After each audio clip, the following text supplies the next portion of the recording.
Hear them singing. Where is the preacher? Hear him preaching. Those church bells. Hear them ringing. Where is that feeling? Where the piano, the soul of his singing. Hey Liz, how are you doing? How are you doing? And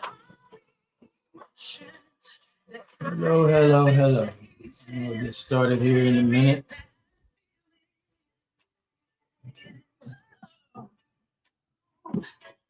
It's just you and me now. Tell me what to do now. Teach me how to church on Monday. You can be my company. Here's my company. Teach me how to church on Monday.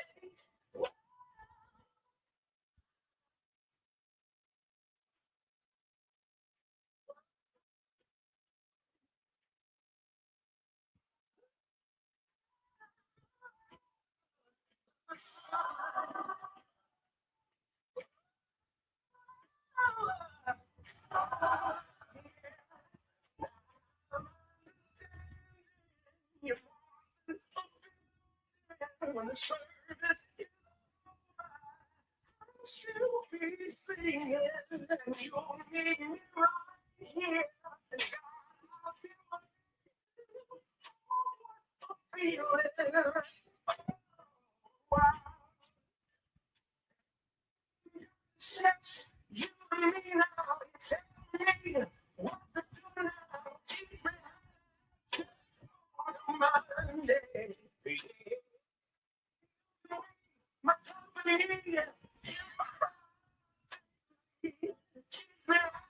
teach me on Monday.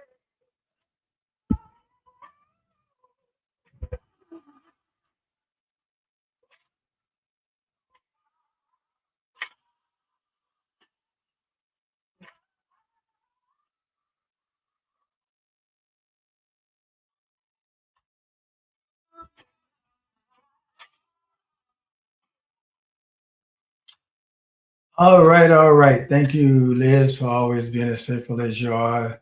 And I'm going to begin here because I don't want to be long. I don't want to thank you. Want to be thankful twice. Thank I got on. Think I shut up, and I'm on endeavor to hurry up. So as you see below, beloved, that's not the movie. I'm going to talk to you about something else. I want to talk to you about this. The title is Beloved. So unworthy. When past mistakes haunt. These labels sting because they echo the enemy's oldest lie that your value depends on your performance. But on this Saturday, before the noise of the world begins, God leans into your spirit and whispers your eternal name, beloved. That came from out of a book by uh, Dr. Cynthia Hall called "I Am a Lover." It was a shattering performance based on her book. She declares that before creation foundation, God stamped his image on you. You can find it in Genesis 1 and 27. Before your first breath, he called you mine, Isaiah 43 and 1. Your primary identity isn't worker, warrior, or worshiper. It's lover because you were formed by love himself. I'm going to say that again. Your primary identity isn't worshiper, worker, or warrior. It's lover because you were formed by love himself, the love of God. This changes everything. When shame whispers, Ephesians 1 and 7 says, you fallen too far. The cross thunders, redeemed. Ephesians 1:7. When shame whispers, you fall into 4. Ephesians 1:7 says, the cross thunders, redeemed. When exhaustion sighs, you're not enough, grace answers, my power perfects weakness. 2 Corinthians 12:9. When isolation lies, nobody sees you. The Spirit witnesses, you're engraved on my palm. Isaiah 49:12. Now consider those you love, the friends hiding anxiety behind laughter, the parents pouring from an empty cup, the leader worrying by constant demands. When they forget their sacred worth, whispers 1 John 4:19 to their spirit, we love him because he first loved us. Remind them, love isn't earned by perfection, it's received through surrender. Their worth was settled at Calvary. Declare Jeremiah 3:13 over their doubts. I have loved thee with an everlasting love. God's affection isn't fickle like man's. It's an unbroken covenant sealed in blood. It's an unbroken covenant sealed in blood. And anchor them in Ephesians 3:17 through 19, which says, rooted and grounded in love, to know the breadth, the length, the depth, and the height of his love. Their stability comes not from circumstances, but from Christ's relentless pursuit. Not from circumstances, but from Christ's relentless pursuit. You carry resurrection power in your tongue. Proverbs 18:21. Remember, death and life is in the power of the tongue. Don't just sympathize prophecy. Speak their true identity over them. You're not your failure. You're God's masterpiece. Ephesians 2:10. You're not your failure. You're God's masterpiece. You're not your pain. You're God's inheritance. Ephesians 1:18. You're not abandoned. You're God's delight. Zephaniah 3:17. The greatest gift isn't fixing their struggle. It's reminding them who they are. Ephesians 2:4 through 5, the King James Version says, but God, who is rich in mercy, for his great love wherewith he loved us, hath quickened us together with Christ. And I like to leave you with this quote. Your I am will always shatter the enemies you're not. Your I am will always shatter the enemies you're not. When you're anchored in Christ's finished work. So how can we do something? Let's have a call to action. What is that, Bishop? Text one struggling person you may know. And using 1 John 3:1, you're not defined by your battles, but by your Father's embrace. You're not defined by your battles, but by your Father's embrace. Find somebody to text today, somebody you know that may be struggling, and tell them you're not your battles, but you're your Father's embrace. Keep on going. God is not finished with you yet. You're not your battles, but you're your Father's embrace. Keep on going. God is not finished with you yet. That's my story, and I'm sticking to it. You are beloved. And don't let the enemy tell you otherwise. You are the beloved of God. Don't let the enemy tell you your past mistakes makes you unqualified. You are the beloved of God. Don't let your current circumstance and situation make you feel unworthy. You are the beloved of God.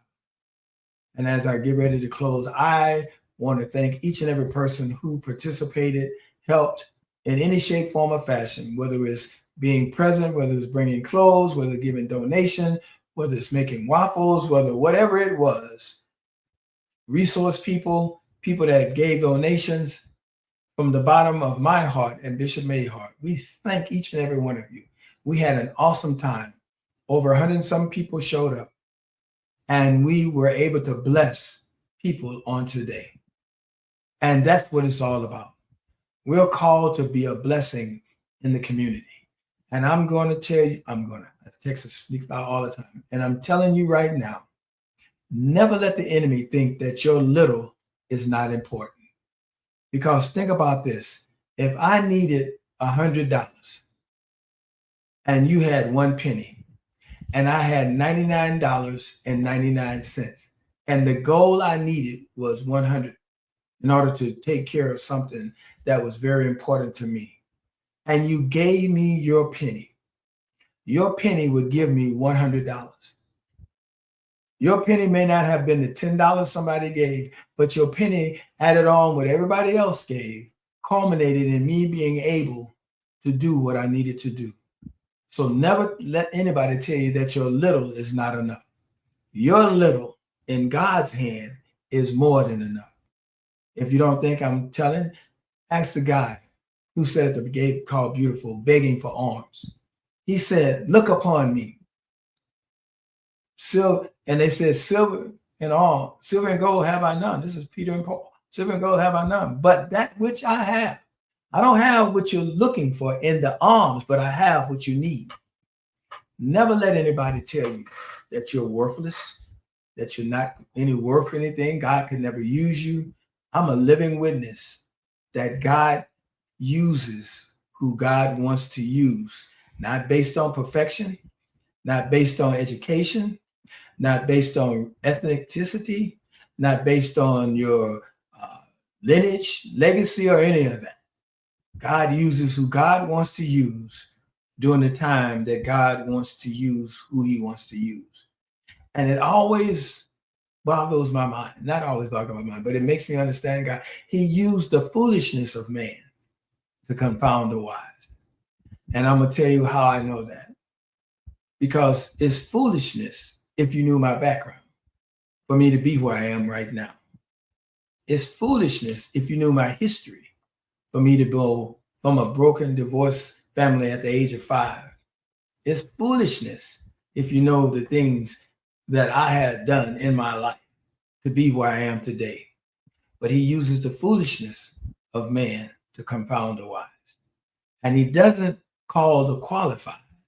He qualifies the call. I need you to hear me. He doesn't call the qualified. He qualifies the call. Because in a lot of people's cases, if they knew that they were so qualified, they would walk in pride. But I understand, and those who walk like I do understand, that I didn't get here by myself. Nothing about me, my past, my history, my family got me where I am. It was nothing but God, because I am beloved, just like you are. So I pray that this has been a blessing to you. I pray that you are being blessed. I ask you to come on out, whether in person or on hello, Candace. Hello, Rachel. Hello, Shanice. I ask you to come on out tomorrow. We're going to wrap up what we started last Sunday, the tragedy of not expecting. We just talked about it, looking for alms. That's what he was expecting a little, but God wanted to give him more. That's a tragedy of not expecting. And we're going to delve into that even deeper on tomorrow. And I guarantee you that God is going to bless you. So if you don't come in, if you're not able to be there in person, please come online. Get your friends, get your families. If you're away, get them around the YouTube or the television set or whatever you watch. Or if you're here local, come on in, because it's going to be a high time in the Lord tomorrow as we also celebrate communion. If you're not there, get your communion items together. Get you some bread, some whatever, and get it together for communion. As always, share, because I know that a lot of people probably won't see this till later, but I want you to understand that you are beloved. And I want to say this one more time. You're not defined by your battles, but by the Father's embrace. Keep going. God is not finished with you yet, and you are the beloved of God. I love you. Grace and peace be multiplied. And in the words of my father, spiritual father, if I don't see you live, I'll see you live.